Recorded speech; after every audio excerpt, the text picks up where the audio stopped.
South Yorkshire grows out of Sherwood Forest and the Dukeries.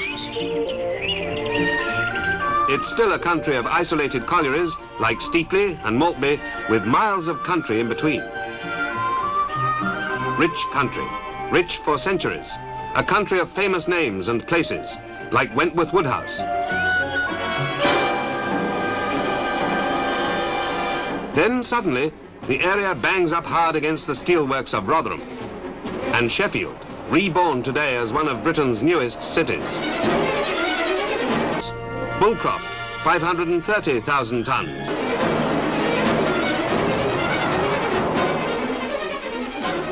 Onwards now towards Leeds, past Barley Hall and Silkstone mines, to reach the older part of the coalfield, the Barnsley area. Barnsley and Sheffield are poles apart. Move on again with a train of empties heading to Doncaster. Very soon now you are in the country of the big collieries. Barnborough, 850,000 tons of coal a year. Goldthorpe, 650,000 tons. Askern, 700,000 tons. Brodsworth, over 1.25 million tons of coal a year. And Hickleton, Maine. This is the part of Yorkshire where you feel it's just because it's Yorkshire, it's got to be biggest and best. This northern area faces both ways. West to the textile towns, east to Europe. A full 70 miles from the sea, the air and Calder navigation brings seagoing barges right up to Leeds and Wakefield. All the way down to the Humber, you ride past a roll call of collieries.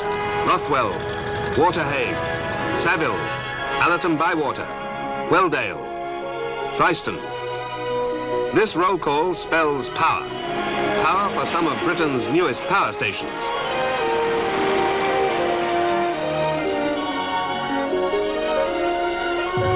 Not far now to one of Europe's greatest coal exporting ports, Immingham. From here, Yorkshire and Midland coal goes to Scandinavia and the Low Countries. 4 Yorkshire areas, all different, but all in a community of coal. The brand new mine at Kellingley stands as a symbol of all of Yorkshire, Britain's biggest coalfield, at the service of the nation.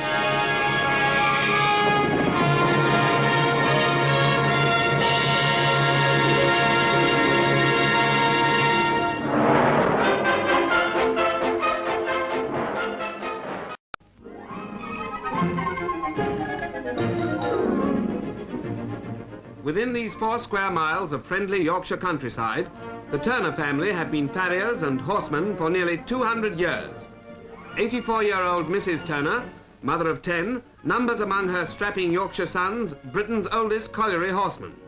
For 46 of his 59 years, Albert has been with the ponies at West Yorkshire's lively Woolly Colliery. Today, despite increasing mechanisation, the coal board's 15,000 pit ponies still do useful work, hauling the timber for underground repairs and maintenance. They are playing their part to help keep some of this underground. A popular belief that Britain's 15,000 pit ponies are maltreated or blind is untrue. No blind ponies are ever put to work in British pits. Maximum hours of work are laid down for the pony as for the miner he serves. If the miners work a 5-day week, then the pony too has a free weekend. When a pit is closed for a miner's holiday, the pony also has a rest. No other horse working for its living is protected by such detailed legislation as the coal board's ponies. Maintaining the Turner tradition with their father and his brother George are sons Harry, 36, and Desmond, 25. The sons work the shifts with the ponies below ground and run an underground stable. The days in a man's working life can be spent in far less satisfying ways than this. As part of their preliminary training before going underground, the new 4-year-olds are taught to walk between tub rails under Albert's supervision. When a pony comes to the end of his useful working life, he is assured of an honourable retirement.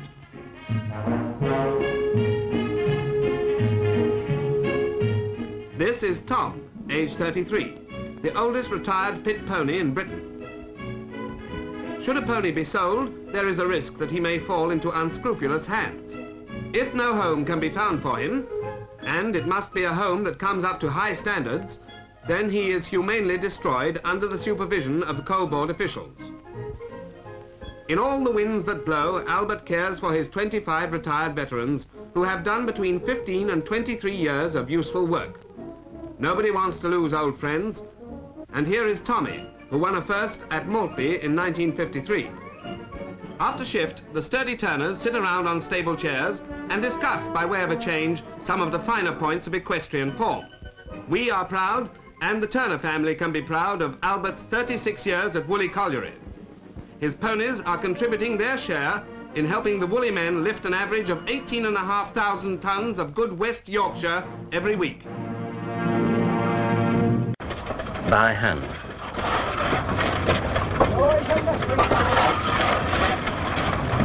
Set props and bars.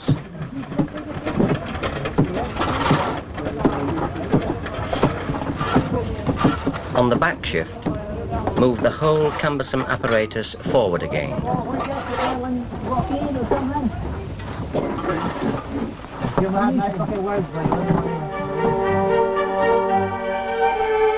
Identity within the community was strong.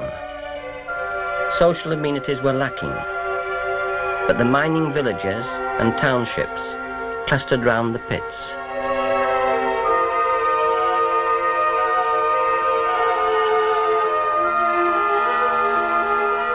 The sense of belonging to a community as well as an industry manifested itself at its strongest in the mining galas, in the Durham Big Meeting above all.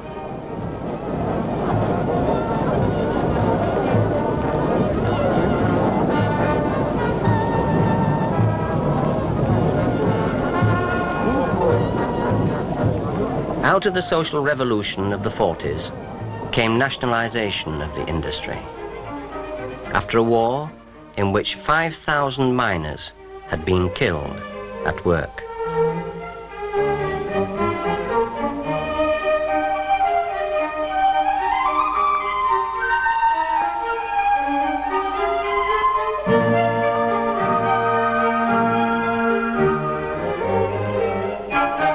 Now was to begin the period of most significant change. It made itself seen on the surface in the great reconstruction schemes of the 50s.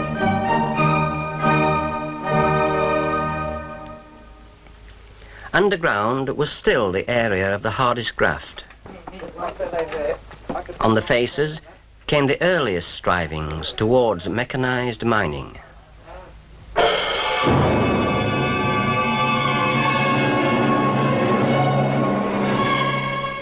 Some of the new machinery, like the coal ploughs, were adaptations of machines developed in Europe, particularly in Germany.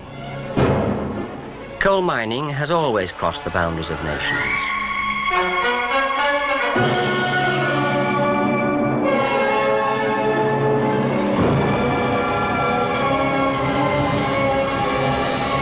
The years of the war were the years when the armoured brigades swept through Europe. Panzer means armour, and the armoured flexible conveyor dates from this time. Curious perhaps that British miners today still talk of Panzer instead of AFC, probably without knowing its derivation. And without it, and the development of hydraulics in the mines, the modern method of support and of advancing the face would not have been possible.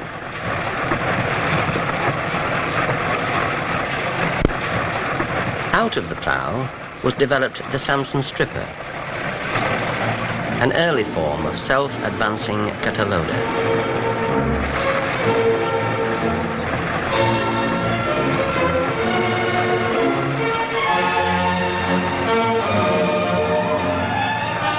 Then came the Hewitt slicer with its oscillating blade pattern.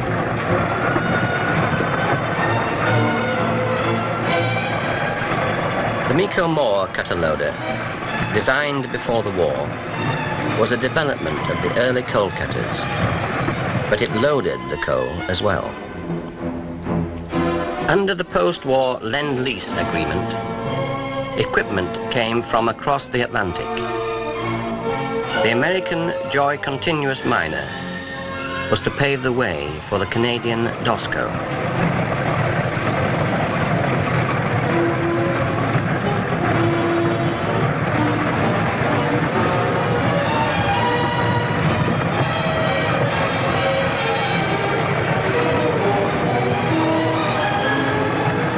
The Marietta came into use in roadway drivage and in headings. In the thinner seams, the scraper box replaced the plough, and the auger made a brief appearance, mainly in room and pillar workings.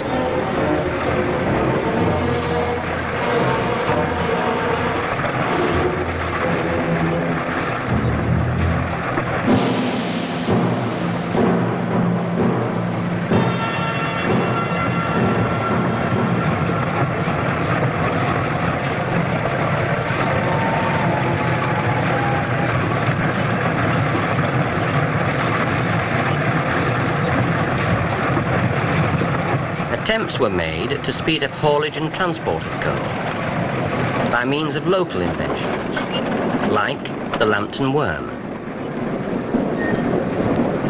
But it was not until the 1950s that the breakthrough came in the development of a rotary long-wall cutter loader. In 1952 came the first of the Anderton shearer loaders,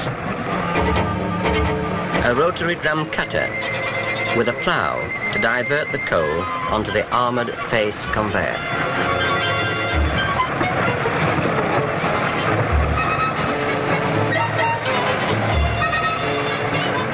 Improvised attempts were made to simplify cable handling.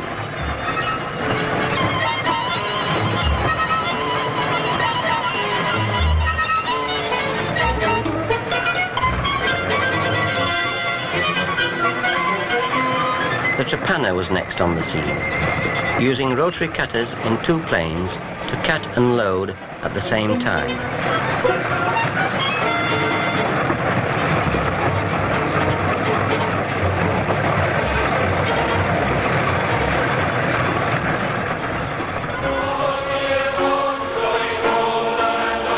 Next, the continuing developments of the shearer.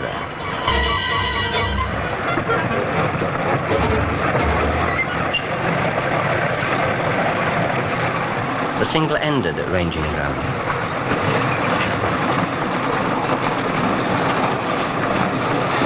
The double-ended.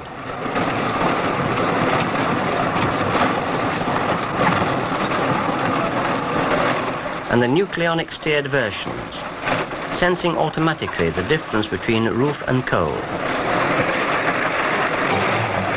Safe mining requires that the ground be properly supported. The introduction of hydraulics in support made the parallel breakthrough.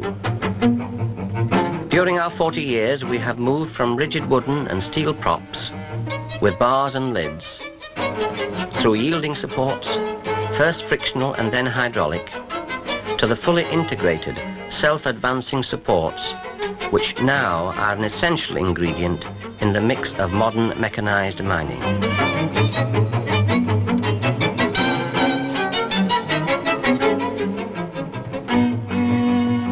Today, the emphasis is towards keeping up drivage of roadways, with the rapid advance of which the face is capable.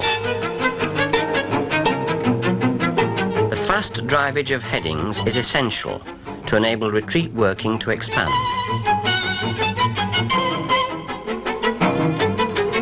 The inseam header is one of the recently introduced tools for speeding up the development of faces.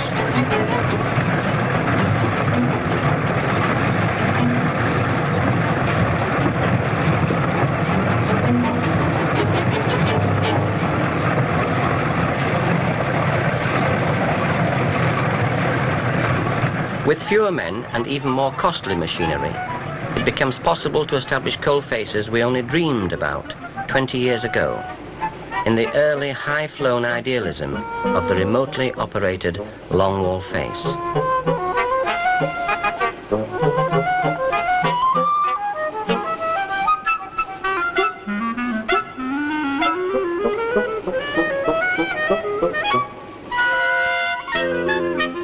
Now, we are coming to a more rational realization in the Advanced Technology Mining Projects, ATM.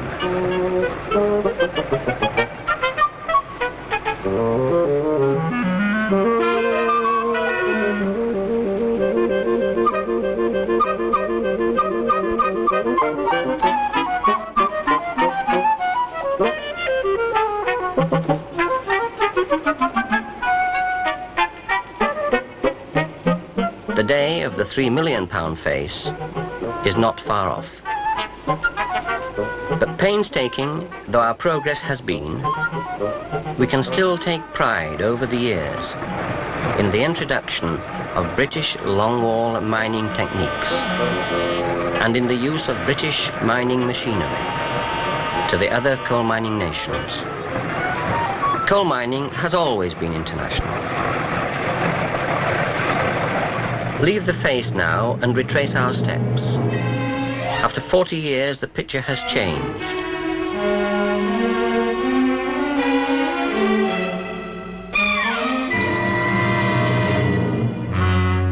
Trunk conveyors. Automatically monitored manless transfer points. Bunkers.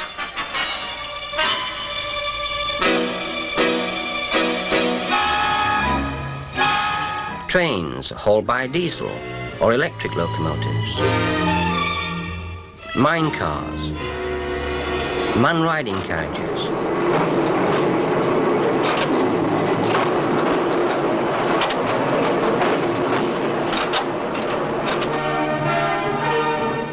Skip winders and big cages.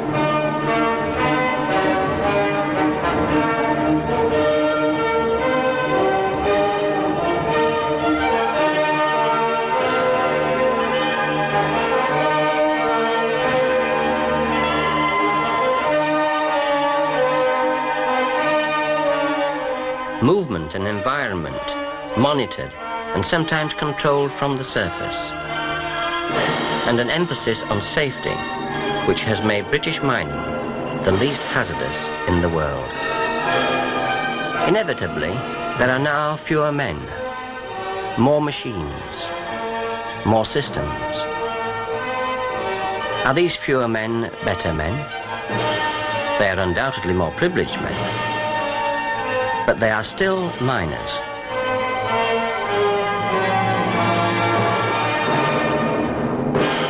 And it is upon them, they who implement the tools and the decisions, as well as upon the mining engineers, who will continue to devise and to execute their dreams of the future, that we shall all continue to win our essential energy from under the earth, not only for the next 40 years, but for the next 400.